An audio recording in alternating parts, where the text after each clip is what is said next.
Cfmoto is no longer the budget alternative. In 2026, they're building bikes that don't just compete. They directly challenge Yamaha, Kawasaki, KTM, and even BMW.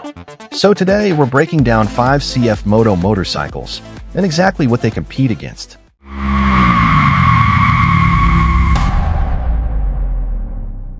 Let's start with the big one, the 675K. This bike goes straight after the Yamaha MT-07 and Kawasaki Z650. But here's the twist, while those bikes run twin-cylinder engines, the 675K brings a triple-cylinder with around 95 horsepower. That means smoother power delivery, more top-end pull, and a much more premium feel. Compared to the MT-07, it's significantly more powerful, about 20 plus HP difference. So yeah, this isn't just competition, this is an upgrade in performance. Now take that same engine and wrap it in a sport bike. The 675SS goes head-to-head with the Yamaha YZF R7 and Kawasaki Ninja 650. But again, Cfmoto does something different. Those bikes are twins.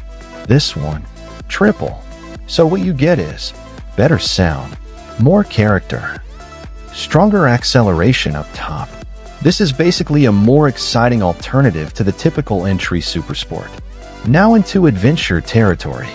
The 450 metric tons is aimed directly at bikes like Honda CRF 300L Rally and KTM 390 Adventure. And this is where Cfmoto gets really smart.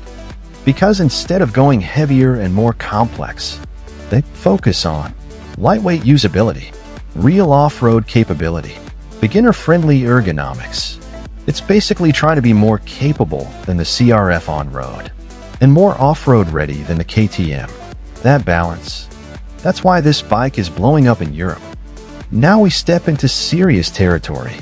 The 1000 MTX goes after premium ADV bikes like BMW F900 GS and Ducati Multistrada 950. And spec-wise, it's right there. You're getting around 111 horsepower from a 946 cubic centimeters engine, full electronics package, and touring-ready features. But here's the real question. If this bike delivers 90% of the experience at a much lower price, do you still need to go European? Because this is where Cfmoto stops being cheap and starts being dangerous to the competition. And finally, the cruiser. The 450cc is targeting Honda Rebel 500 and even entry Harley vibes like the Harley-Davidson Nightster. But instead of going full classic, Cfmoto mixes modern tech, minimalist design, and beginner-friendly performance. This is not trying to replace a Harley. It's trying to bring new riders into the cruiser world, especially younger riders in the US and Europe. So here's the reality in 2026. Cfmoto isn't just building motorcycles. They're building alternatives to the biggest names in the industry. And honestly, for the first time, choosing Cfmoto doesn't feel like a compromise anymore. So if you had to pick one, would you stick with the big brands or take a chance on Cfmoto? Drop your answer below, and I'll see you in the next one.